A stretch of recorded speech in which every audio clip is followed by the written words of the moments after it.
वजीराबाद में इमरान खान पर हमले की तफ्तीश करने वाली JIT सरबराह के साथ इख्तलाफात रखने वाले तमाम अरकान तब्दील कर दिए गए हैं। अहम खबर है, गुलाम महमूद डोगर की सरबराही में नए अरकान की तकर्री का पिछली तारीखों से नोटिफिकेशन भी जारी हो चुका है। नए अरकान में Mohammad Akmal DPO DG Khan, SP Anjum कमाल, नासिर नवाज DSP CIA झंग शामिल है।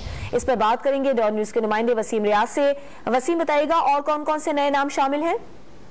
जी देखिए, बिल्कुल महकमा दाखिला ने JIT के सरबराह के साथ तमाम अरकान किया है। गुलाम महमूद डोगर की सरबराही में नए अरकान की तकर्री की पिछली तारीखों में नोटिफिकेशन जारी किया गया है, जिसके मुताबिक नए अरकान में DPO DG खान है, SP अंजुम कमाल, नासिर नवाज DSP CIA जंग है। इसी तरह चौथा अरकान फैसला जो है उसको सरबराह JIT कर दिया गया। किसी भी महकमे चौथे रुकन का फैसला खुद कर सकते हैं।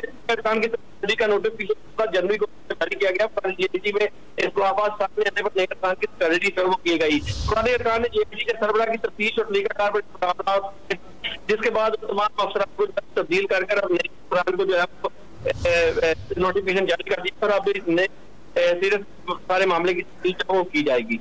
नया नोटिफिकेशन जारी किया जा चुका है। वसीम रियाज, आपने हमें अपडेट किया, आपका बहुत शुक्रिया।